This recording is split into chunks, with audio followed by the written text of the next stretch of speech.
Warahmatullahi wabarakatuh. Saya Ryan Damir Fasya dengan NIM 210 dan 11075. Di sini saya akan melakukan penjelasan dari patofisiologi di EMS ini, yaitu case 7 hiperparatiroidisme. Dimana dimulai dari seorang perempuan 45 tahun, dia itu datang dengan keluhan tidak sadarkan diri. Nah, tidak sadarkan diri itu dia didiagnosisnya adalah hiperparatiroidisme atau hiperkalsemia akibat hiperparatiroidisme. Nah, pada hiperparatiroidisme ini dia didapatkan adanya adenoma paratiroid. Nah, itulah ada pada pasiennya itu awalnya ada mutasi dari gen multiple endocrine neoplasma. Itu merupakan gen yang bisa meningkatkan proliferasi dari sel-sel di endokrin. Salah satu di adenoma paratiroid. Jadi paratiroid ini bisa membentukkan tumor jinak itu berupa adenoma. Ya kalau misalnya udah ada adenoma, jadi peningkatan kerja juga dong. Paratiroid sendiri itu kerjanya untuk meningkatkan sekresi dari PTH atau parathyroid hormone. Nah, parathyroid hormone ini fungsi normalnya itu untuk meningkatkan kadar kalsium dalam darah. Tapi persinyalan itu biasanya dari kalsium itu sendiri. Jadi kalsiumnya, kalau misalnya kalsium turun, jadi PTH akan meningkatkan itu. Namun karena pada sini jadi dia tidak, PTH-nya tuh naik aja, nggak harus ada sinyal dari kalsium darah tadi. Nah, PTH sendiri dia itu bisa ke tulang untuk berikatan dengan reseptornya, itu PTH reseptor di osteoblast. Nanti di dalam osteoblast ini dia akan memproduksi rank L atau ligan ya, itu ligannya untuk perdiferensiasi dari osteoklas. Itu tuh untuk pokoknya reseptor untuk NF-kappa beta. Nanti akhirnya diferensiasi lah osteoklas dan juga supresi apoptosis osteoklas. Jadi osteoklas makin banyak. Osteoklas makin banyak, aktivitasnya juga akan ditingkatkan. Nah, osteoklas sendiri digunakan untuk reabsorpsi tulang atau pemecahan tulang. Nanti akan diubah menjadi kalsium. Nanti mineral-mineralnya tuh akan diedarkan ke dalam darah gitu. Nah, reabsorpsi tulang ini kalau semakin banyak dia bisa menurunkan massa tulang dan juga menyebabkan CA dalam darah akan semakin meningkatkan karena tadi memang fungsinya untuk itu. Nah, lalu PTH juga bisa di ginjal. Nah, di ginjal atau di TKD, di tubulus contractus distal, itu akan menstimulasi channel kalsium di membran luminal. Jadi akan meningkatkan channelnya. Jadi kalsium yang ada di udah di tubulus itu bisa direabsorpsi kembali. Jadi makin banyak kalsiumnya. Lalu di TKP dia akan meningkatkan enzim dari 1 alfa hidroksilase. Itu akan mengubah kalsidiol menjadi kalsitriol. Kalsidiol itu merupakan bentuk tidak aktif dari vitamin D. Nah, diubah menjadi kalsitriol menjadi bentuk aktif. Nah, kalsitriol ini atau bentuk aktifnya dia bisa menuju ke GI tract untuk meningkatkan jumlah kanal kalsium yang ada di usus. Jadi peningkatan absorpsi kalsium di usus. Jadi makin banyak kalsiumnya. Udah diabsorpsi lagi dari usus, diabsorpsi dari ginjal, dari tulang, jadi makin banyak di hiperkalsemia. Nah, ini juga menyebabkan tadi inhibisi dari channel reabsorpsi natrium fosfat. Jadi fosfatnya keluar bersama urin. Kenapa bisa keluar? Kan ini kalsium, kalau normalnya PTH itu dibutuhkan untuk meningkatkan kalsium dalam darah. Nah, fosfat ini itu bisa berikatan dengan kalsium fosfat. Dia itu jadi menyebabkan kalsiumnya tuh kalsium dalam darah menurun kan? Karena berikat terus gitu.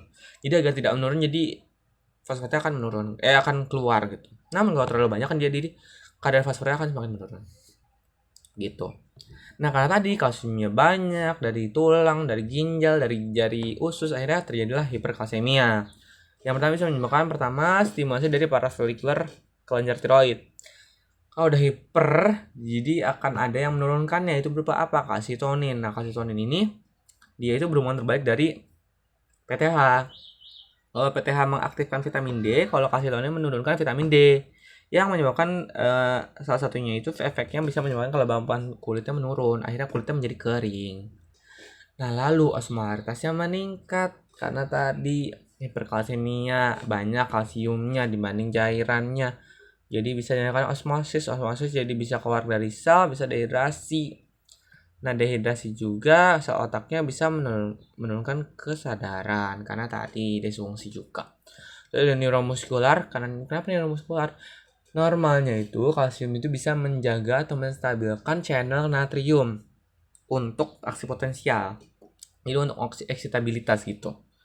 Namun karena terlalu banyak jadi terlalu stabil. Kalau terlalu stabil eksitabilitasnya menurun, jadi resistensi channel, jadi nggak bisa masuk nih natriumnya. akhirnya tidak terbentuklah resting membrane, potensialnya nggak meningkat gitu. Jadi aksi potensialnya tidak ada atau menurun.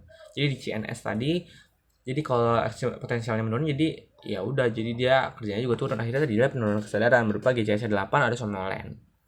Terus juga di neuromuscular junction itu bisa di otot. Jadi otot terjadilah hipotonus karena tidak gerakan. Akhirnya saat ada stres mekanik dia akan nyeri karena udah kecil.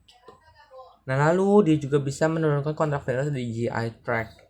Jadi kan karena nggak ada sinyal, ya udah nggak gerak lah, nggak kerja lah itu. Akhirnya karena dia nggak, motoritas yang nggak ada, akhirnya nafsu makannya turun karena makanan itu masih ada terus di situ, jadi nggak diturunin. Nafsu makannya turun, intake makanan turun, jadi dia BB-nya bisa turun. Dan juga ATP-nya akan menurun, jadi mudah lemas.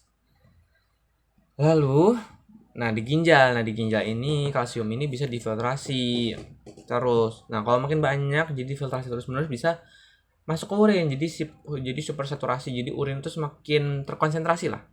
Lama kelamaan bisa juga membentuklah batu ginjal. Jadi kalsium bisa kalsium oksalat dan lain-lain. Akhirnya membentuklah batu ginjal karena ini sudah semakin banyak lah mineralnya gitu. Akhirnya membentuklah batu ginjal. Nah batu ginjal ini dia bisa distensi di saluran kemih. Bisa juga di bagian kaliks di ginjal atau di bagian di ureternya, itu bisa menyebabkan distensi.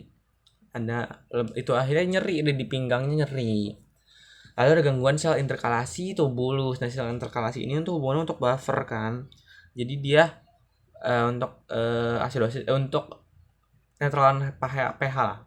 Namun karena tadi ada gangguan, jadi ekskresinya itu banyak, HCO3-nya akan banyak, menunjukkan pH-nya turun. Jadi asidosis ini dikompensasi dengan hipokalemia dan juga hiperkloremia. Kenapa?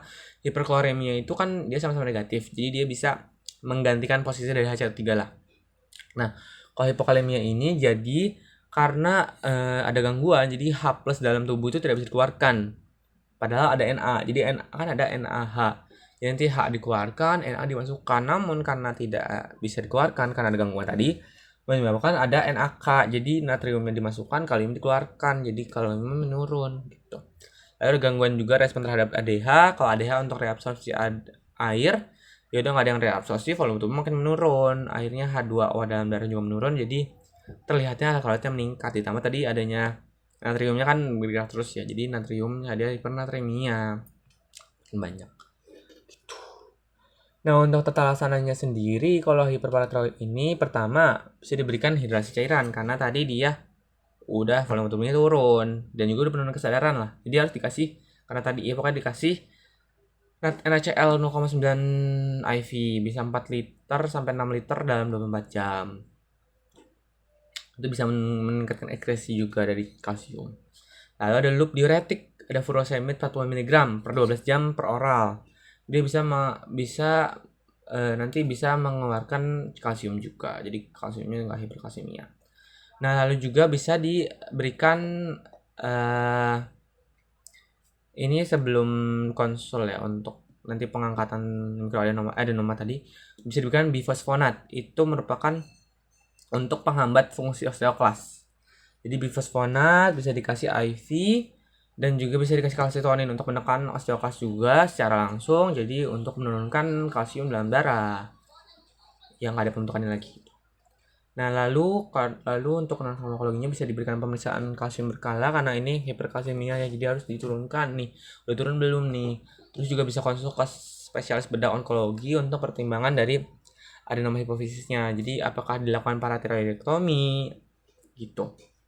Edukasinya sendiri, jadi jangan terlalu makan tinggi kalsium dulu, intake cairannya harus tinggi, terus juga jangan diberi thiazid karena dia bisa meningkatkan reabsorpsi dari kalsium gitu. Mungkin segitu saja yang bisa saya sampaikan. Terima kasih.